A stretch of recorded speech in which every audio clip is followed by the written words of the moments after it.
Dr. Rimka.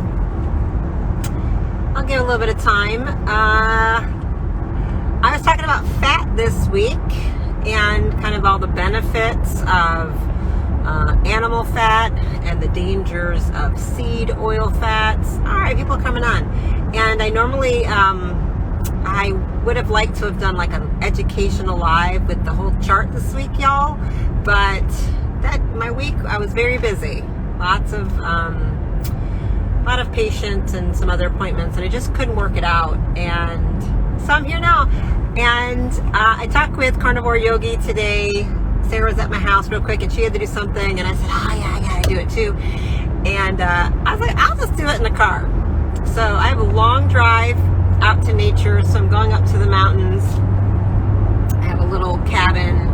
It's a new thing to try and get me to not be in front of a screen so much. It's hard, y'all, doing this, and as much as I'm in front of a screen with virtual patients, right? So care now is in front of a screen, and I have to record chart things in front of a screen, and I teach in front of a screen. I have courses in front of a screen. It's a little too much. I do miss the in-person stuff. So we've been talking about fat, and I don't have like a formulated little lecture, and obviously I can't read Q&A because I'm driving, but I wanted to just talk about a few myths that kind of come up. Some are just general body function, and then some are, I teach, helping clients lose weight. It's not a thing I advertise, but obviously weight loss, fat loss is a huge part of everybody's practice. And if you're doing brain performance, excess body fat actually hinders brain performance, you guys. And so there's a number of reasons for that, and you have to address it. If someone's afraid, I get a lot of my patients, the reason they come to me is, one whole category is, I do not want to get Alzheimer's, Parkinson's, or dementia like my parents.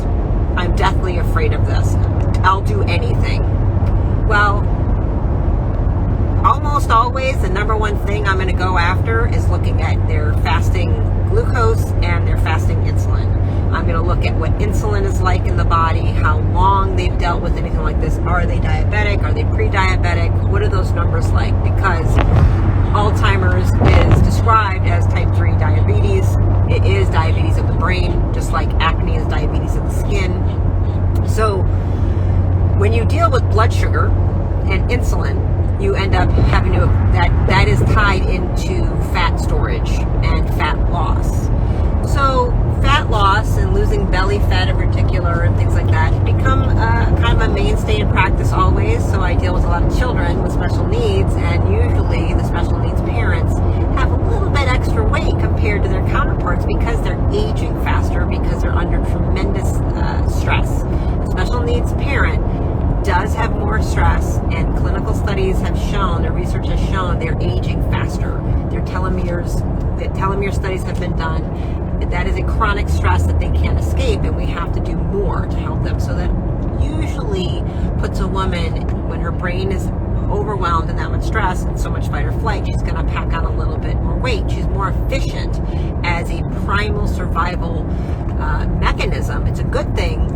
If you think life or death, famine is coming, war is coming, bad things are coming, we might not have food. What does the body have no choice but to do? In its brilliant divine wisdom, it says, do not burn up extra energy, and do not waste what you're eating. Slow down the metabolism, slow it down, don't burn so much, and store it for extra, because winter is coming, danger is coming, war is coming, famine is coming, because that's the message the brain is getting. So it rightfully says, slow down the metabolism and store more fat. Store the energy for later when we're going to need it.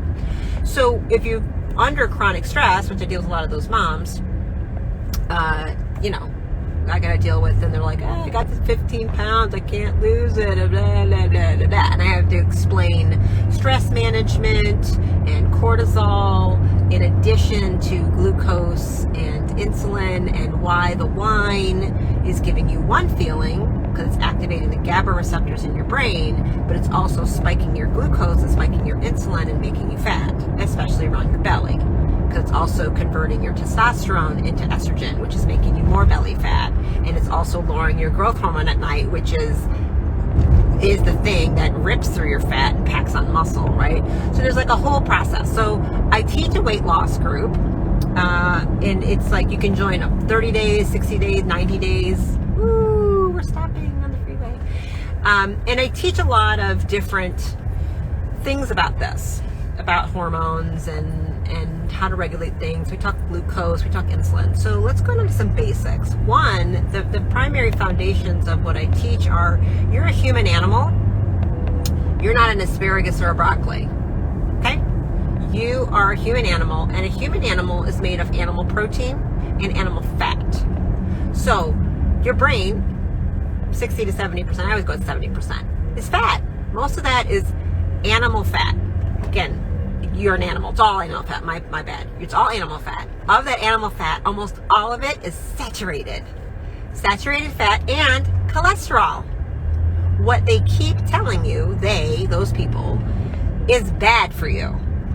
And you shouldn't eat it. And the more of that you get rid of, the better you'll be. I'm like, I'm not real sure why anybody thinks you can make a shit ton of animal brain fat from sprouts, but good luck with that. All right. So I talked about two special brain fats, which are DHA and EPA, which are critical and essential for brain development. And if children don't get them, they're going to have lower IQ, poor neurological development, and they could even die. Okay. You only convert from eating plant food. People say, oh, it's in plants. I'm like, no, pumpkin. That ain't how it works, because there's a thing called bioavailability and conversion. And you need a ton of enzymes, which are animal proteins. Enzymes are proteins from animals, because you're an animal. So every protein in you is an animal protein. Don't forget that, because you're a mammal. You are not a plant. Let's keep reminding ourselves, okay? Hashtag vegan wisdom. Hashtag recovered vegan. Hashtag I was fooled too for 12 long years. Okay? And my brain suffered for it. And I'm repairing it still to this day because of it. So that DHA and EPA, why are you doing that? I have the steering wheel. Sometimes these smart ass cars, it's too much, Cadillac. Okay, I have the wheel. Jesus, take the wheel. Dr. Rimka has it. I don't know why it said that. Apparently, whatever. So you convert so little of what's in a plant into DHA and EPA that it's like a joke. Like maybe there's some people it's like 3 to 15%. But if you're stressed out and you have low quality diet and you don't have all the enzymes and you don't do any of that as well. So as soon as stress level goes up, as soon as you don't sleep, as soon as you are low in amino acids, you're converting even less. So I don't know about you, but like this is the most important thing. I'm not trying to leave that to chance. So you can eat like cups and cups and pounds of quinoa, or you can have one bite of salmon and you're going to get the same amount of DHA, EPA. I don't know about you, but I'm not trying to eat 8 cups of quinoa to get what I can get from one bite of eating a piece of salmon. And I don't like salmon. But like that's the difference. It's called bioavailability. So what they're listing and saying, oh, well, this has this much in it, they're lying to you in some of these food labels and even nutrient tests. It's not how it really works. They put a food in a blender basically and say, oh, this is how much was in it. But they're not looking at, well, how much can a human actually absorb and use and get into its cells? That's called bioavailability. And when you eat it, as long as you have decent stomach acid and some digestive enzymes, which most of you need to supplement in that to get this, you get it. It's bioavailable. It goes through when you eat it when you get it from animal food. So animal fat is your brain. Every cell membrane is also animal fat. It's cholesterol. Every cell membrane. I had some patients this week that were stunned that they can't make vitamin D. They get in the sun and when I told them, I looked at their cholesterol numbers. Total cholesterol was like 153, 128, 160, and their doctor says, oh, my numbers are good. I'm like, no, pumpkin, your cholesterol is not good. I'm like, your triglycerides are awesome. HDL is good. LDL might be a little too low, but I'll tell you right now, your total cholesterol is way too damn low, because you know what you make from cholesterol? Oh, but they have you on testosterone and they have you on progesterone. They want to put you on estradiol and they want to put you on vitamin D. You want to know what all those are made from? Cholesterol. The reason your hormones are low, the reason your D3 is low, you can't even make it even if you go in the sun, even when you do a HIIT training or whatever, because you don't have enough cholesterol substrate to make the fat. So all your hormones are based around cholesterol fat, animal fat. Your brain is cholesterol and saturated fat, animal fat, because you are animal.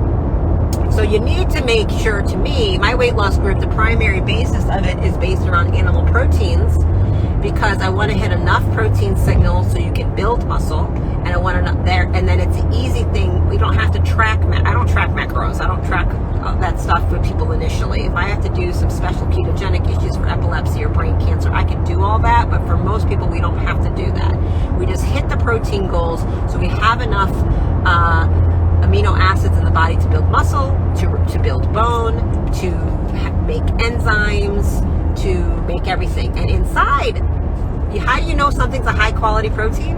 It has all the fat right in it. High quality protein in nature, naturally, is full of healthy fats. And you're going to be a blend of saturated fat and unsaturated fats and cholesterol. That's what a complete protein has. Done and done. Nature made it perfect. Perfect. If you need 14,000 factories and 27 ingredients and a $800 freaking blender to make yourself a protein meal, you have a problem. Because that's about as far from nature and human, animal, that you're going to get. It's just not natural to have to make all your meals with a Vitamix. I'm not sure what you would do when the power runs out. That's not real good. So, and if you need an app to know how to eat, again, we have a whole other problem.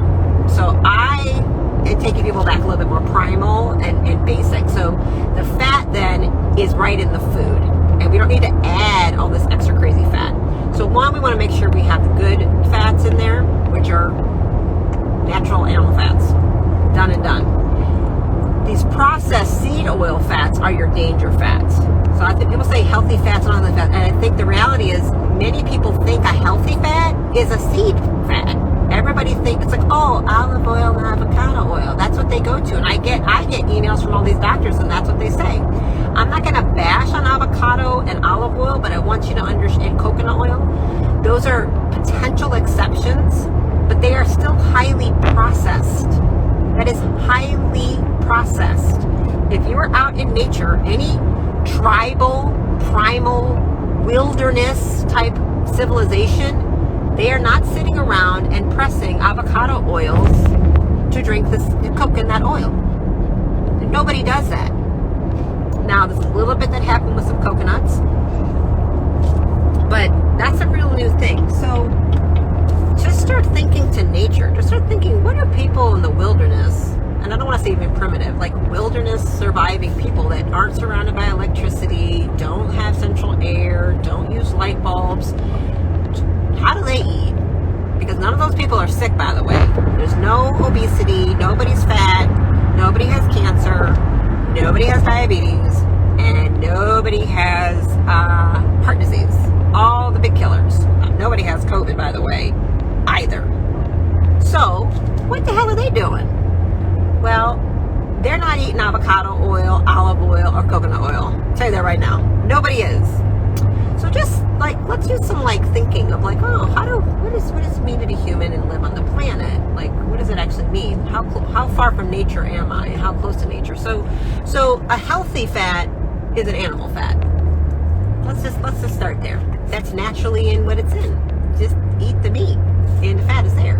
You might need a little bit of, fat to cook something in every now and then. But when you cook meat, you get fat. You cook bacon, there's bacon grease. You cook beef, there's beef tallow. You order suet, fat inside the beef, it's there. You just have it, okay? Salmon roe is your best omega-3 choice. That's a fat. Just get some salmon roe and eat it. Fat's already in. So, there's that. Now, here's some myths with weight loss. I'm going to shift gears.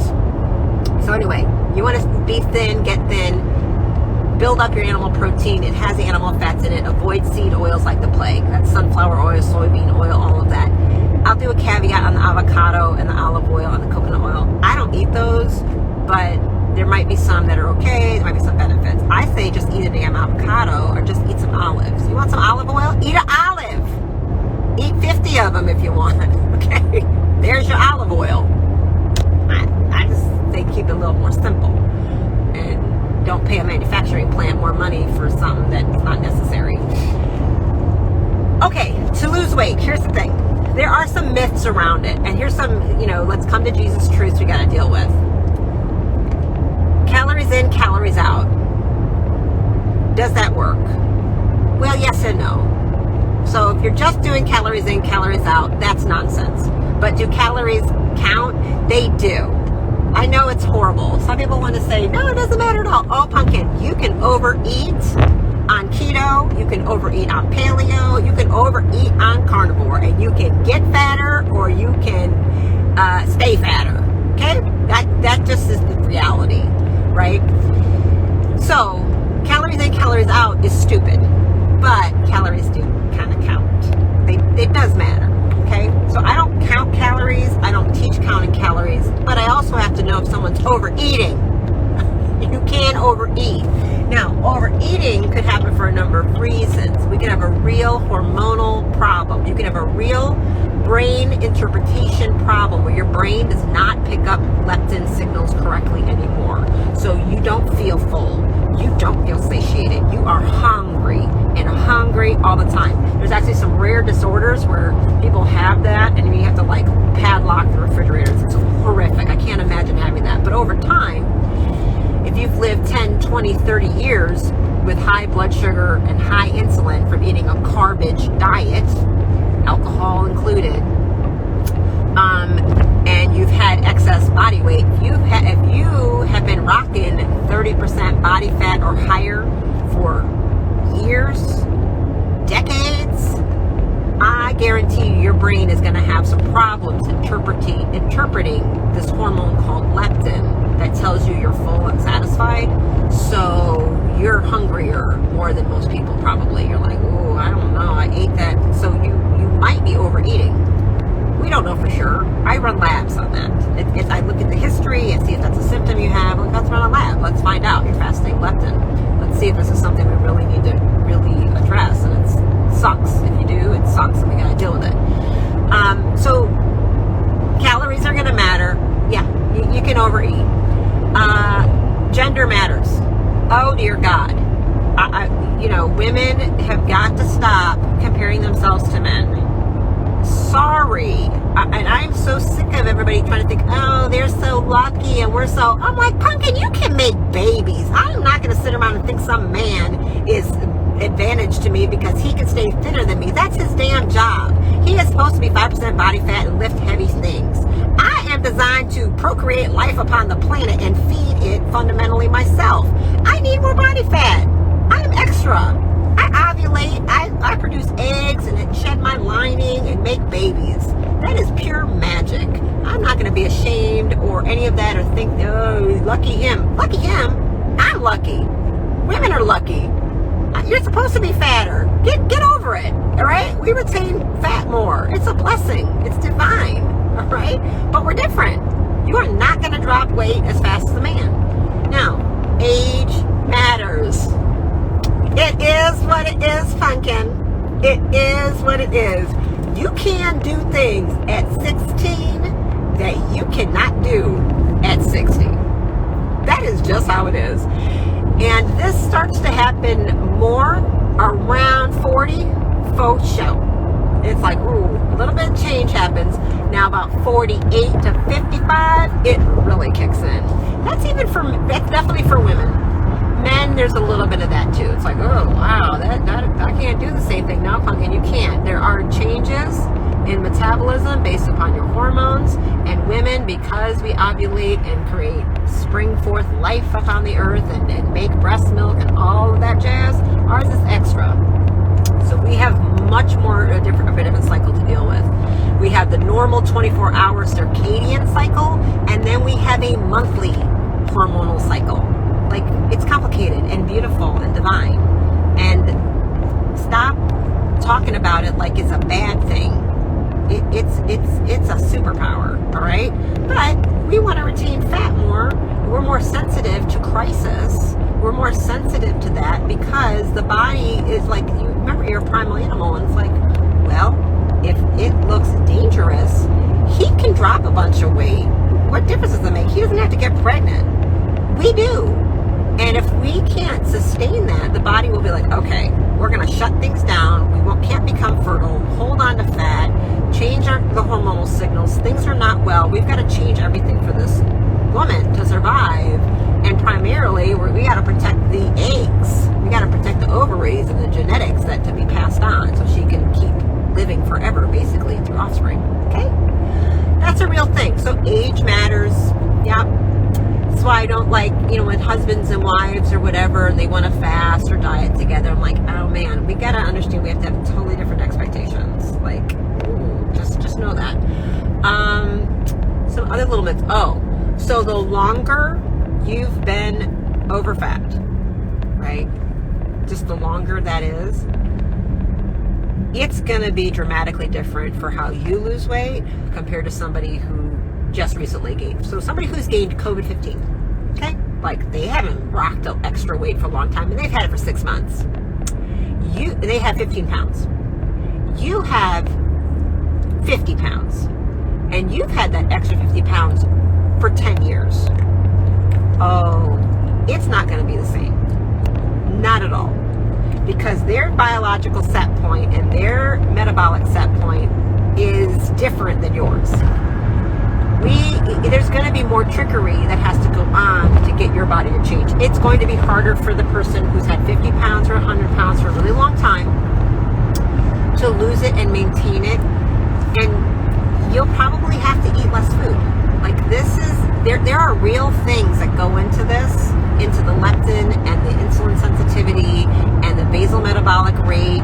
And when you start to lose weight, when you lose fat, you guys, and you lose weight, your metabolism slows down.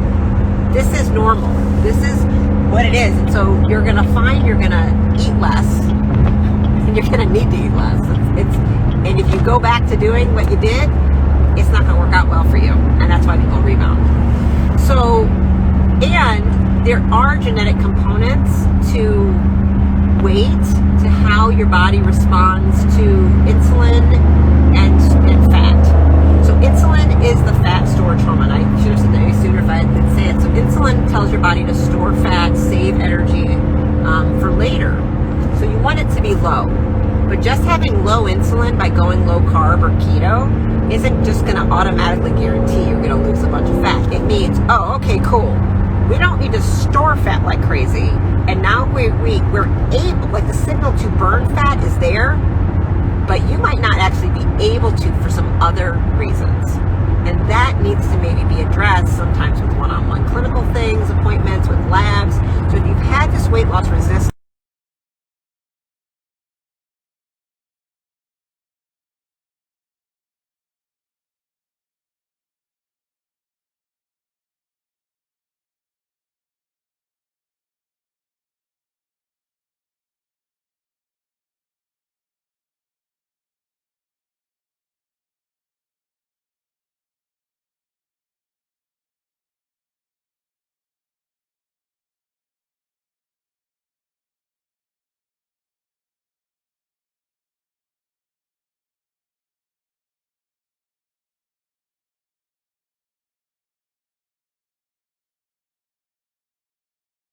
might be eating after kind of calorically might look radically different.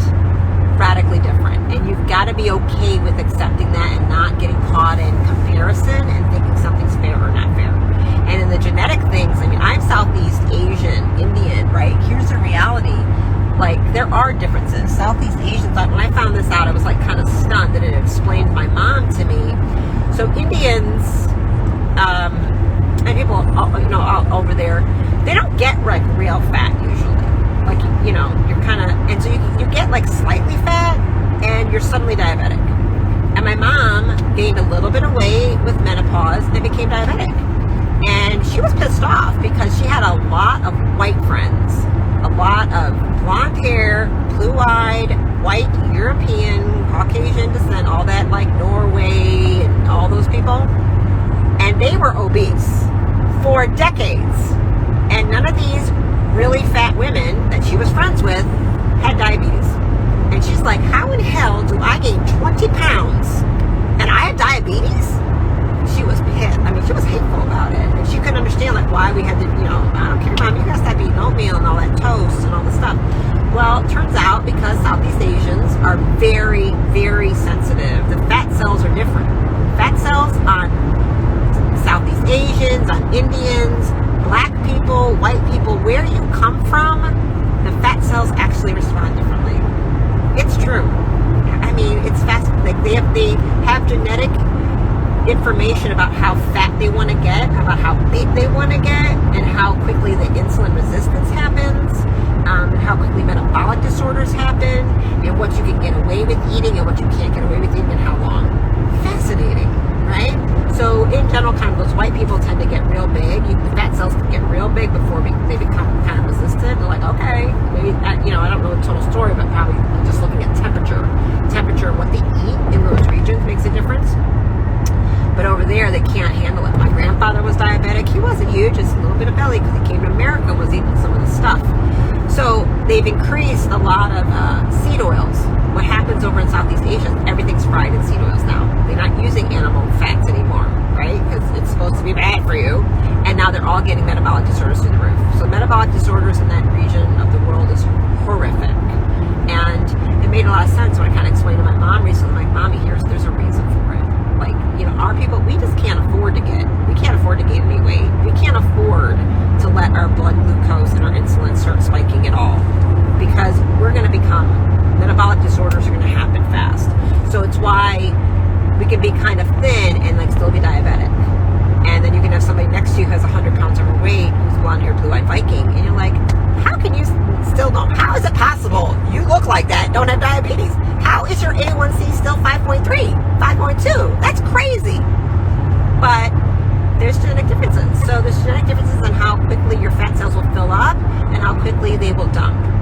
And just, we got to go with who you are and what works for you. So customization is really important. So it's why some people will do better with a little bit more carnivore, why some will do better with more keto, why some will do more high fat versus moderate fat versus low carb. There are differences, and we need to stop acting like there are not, and pay attention to that. My dog is moving. Go ahead. So there are differences. Be kind with yourself. You are animal fat. Ingesting animal fat is important. I always want to start with the brain, because if the brain is starved for fats and cholesterol, saturated fat, especially omega-3s, if you are trying to lose weight and you are not eating salmon roe on a daily basis, you are missing out on a massive opportunity for healing. If you are trying to lose weight, you need to always be aware of your thyroid. And ways to get thyroid support, you need iodine stuff. And I like, shellfish, things from the sea that have more iodine in them. There's more things with that, but that's just some place to start. Liver organs matter. So eating organ meats will give you so much more nutrients. To lose weight, you have to have a lot of nutrition. You have to have a lot of minerals and a lot of vitamins, such as B vitamins. You get that from meat more than anything, especially organ meat. So add some liver. You can get like primal blends of meat. I ordered mine from beckenbulow.com, and you can use a code to just order. So they have these blends where you can just get it all ground up, and it just tastes like bison, just tastes like hamburger. So you're getting all this organ meat without realizing you're getting organ meat. You can get it to your kids that way. So your liver is in charge of making all your ketones and packaging up all the cholesterol, triglycerides, HDL, LDL, fat metabolism. You need to eat liver to have a healthy liver and have healthy fat metabolism. So these are things that are missed. Organ meats for the liver, iodine-rich foods for the thyroid, omega-3s via salmon roe. Best way to get it, 1 to 2 tablespoons a day. It's a phospholipid. You totally absorb it. All those omega-3 oils you're usually taking are wicked expensive and rancid, and I don't like them. I rarely recommend those to patients. So those are some things you do. You eat meats that have the cholesterol saturated fat in there. Your brain will start to calm down. It'll feel safe with omega-3s and saturated fat and cholesterol. It will then feel free to tell everybody, oh, we're safe, lose weight. Lose weight, you're fine. We don't need to hold on to energy. No war is coming, okay? So there's some of your fat things. Also, if you're not sleeping well, you can forget it. If you're not sleeping well, your body's it's panicked. It won't make enough HGH. You can't function your thyroid. It will not want to lose fat. If you're one of those people that's not sleeping and you're dropping weight, that's just another sign the adrenaline and cortisol are ripping through, like it's nervous weight loss, which is quite dangerous, to be honest. You're losing a lot of muscle, which you don't want to do. Okay, I think I'll leave it with that. Because I have talked a lot about fat foods. What else can I say? Don't be drinking crap tons of water. Ugh, God. Can I roll harder with this one? I mean, you guys saw, if you didn't see it, watch my other Instagram lives talking about that. You are not 70% water. You're 70% hydrostatic, mineralized, structured, electric water. And drinking that crappy tap water with no minerals in it is washing away your minerals, which are critical for everything to function and for creating your electrical charge. It's the dumbest thing. I'm so sick of seeing that horrible advice given everyone. Yeah, it makes you feel full because it's just filling your stomach, but you can have cotton balls and you feel full. It's still a dumb idea. All right? What else about fat? I should be focusing on fat. That was a side note rant. What else can I say for weight loss tips? It also just makes you happy. It makes you feel good. You're like, you don't want to snack as much. I think I'll leave it with that. If you're interested, I do run weight loss group. It's low carb based. We don't track macros. I don't get into that. I teach it again. It's animal protein based. You can eat vegetables. It is not carnivore. You do not have to be carnivore. I am carnivore, so I have a lot of carnivores in there. Yes, you can be carnivore and still struggle to lose weight. I will teach all the hacks around that. We do use some supplementation that are like fasting mimics that heal the liver detoxifications. Detoxification's a part of it. Mitochondrial biogenesis. I do supplementation with acetyl L-carnitine, so some blends that help make new mitochondria as well as your mitochondria that function work better. So we have brain support, fat burning support, mimicking fasting. I do go over fasting. You don't have to. I teach you how to slowly get there, but I use hacks to teach. I go over cold thermogenesis hacks, a bunch of different things you can implement in that journey. So if you're interested in that, you tell me, send me a message, and I'll get you. But brainandbodyrevolution.org is my e-learning center, and if just right on that, brainandbodyrevolution.org has all my courses. So you can go, oh, what's this? And it's called Forget the Fat. So you can click on it and watch a little video of me explaining what it is and what we do in there. I also have optional other things like master amino protocol, essential amino acids. So I talk about how, okay, you need to get enough protein, but you're trying to lose weight. Well, why don't I give you 30 grams of protein in a 4-calorie mix? And I teach about that and how to use it and how to basically get all the protein you need, so you have all the enzymes you need in body repair when you can still eat one meal a day, and you still can drop calories, but without making your body think you're starving, without breaking the fast. So there's really interesting ways to do it, to give the body what it needs and still be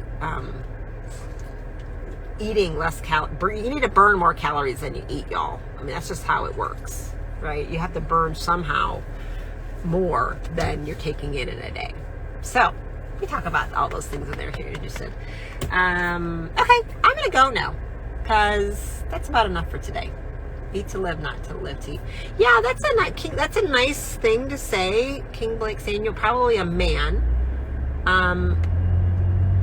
which men can approach it a little bit more like it's that, but women are gonna find a little bit more emotional connection with food anyway. You gotta remember, we breastfeed babies. You know, the emotional connection, what happens with when I breastfed my son on my body coming, they're chemicals. I mean, the oxytocin hit that comes from that, there's nothing that feels better than that, what's going on. And that's love. So there is a strong imprint of food is love. It starts the minute that baby came out of, my son came out of me and came to my breast. I fed him. It's love. So, it's nice to think of it's just energy, but food is not just energy. Food is nourishment, food is love, food is connection, food is bonding. We're built that way. That's why it's in the same part of the brain as sex, right? It's, so, and maybe men, it's easier for you to think of that, but I really can't, because I went through that process with my son, and it forever changed the way I think about food and why there's so much emotional connections to it. Website, brainandbodyrevolution.org, or you can just always my name, Dr. Rimka. drrimka.com will take you to my main website. If you click courses, it'll take you to my courses website. So yeah, my practice is Brain and Body Solutions, and my education, my e-courses are Brain and Body Revolution. So that's kind of my next phase, from solutions to revolution. So that's where you can find out about any of my courses. So I have a whole trio of courses just for women, and I have like sleep course, immune course, and then the weight loss course.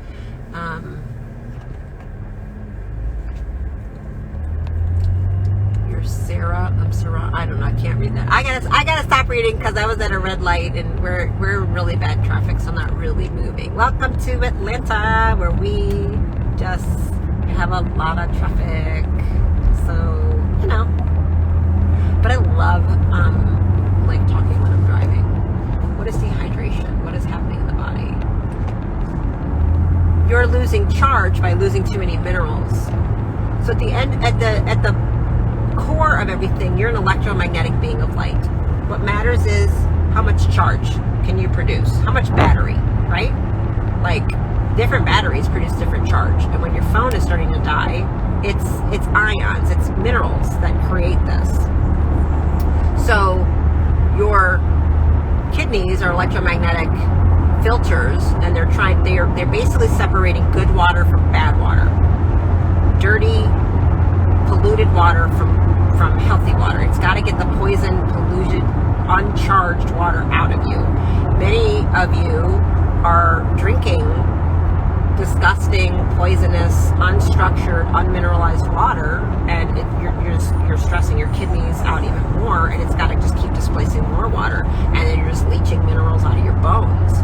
So minerals are where it's at. So fulvic minerals, shilajit, quinton water, structured real spring water will be full of it. This is what you need to be drinking, and bone broth.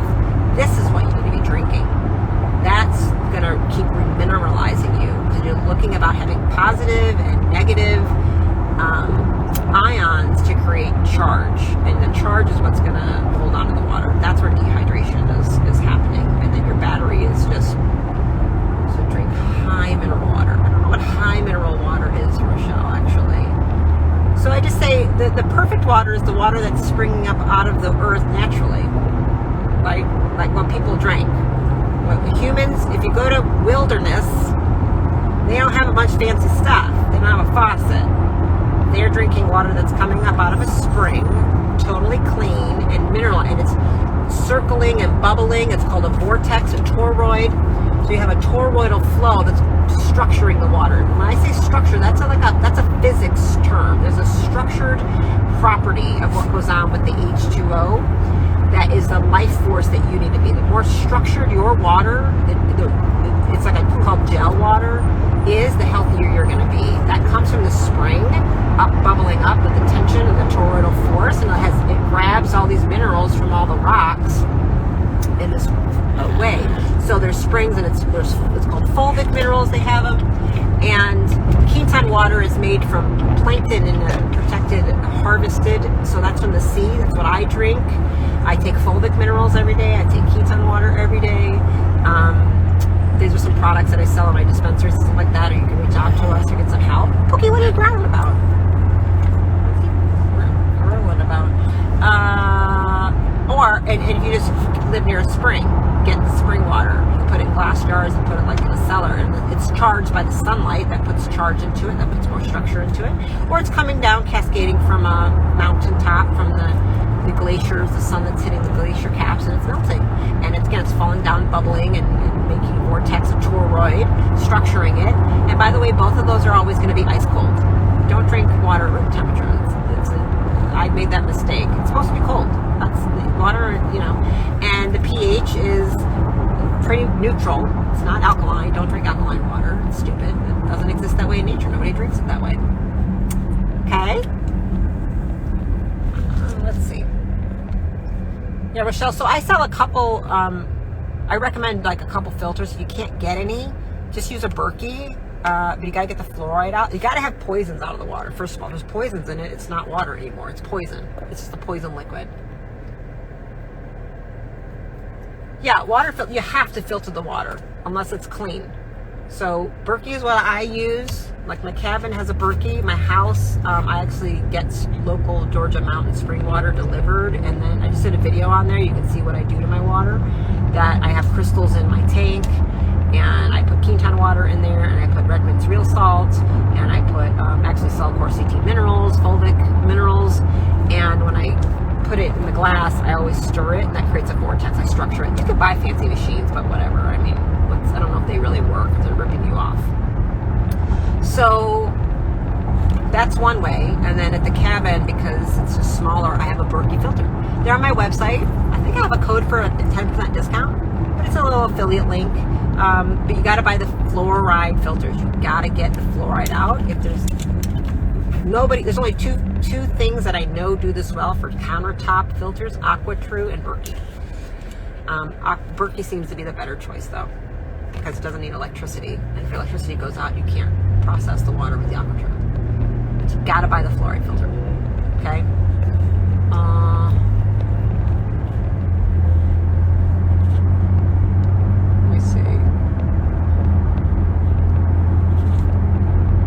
It's all the kind of things I can handle answering, because now I gotta pay attention. All right, guys, have a great one. Have a beautiful weekend. And that's all I got. Okay, ciao. Go outside. Have some fun. Eat some fat. You should know healthy fat from a not healthy fat now. Think like a human that lives in the wilderness. And if you have no idea what to do, watch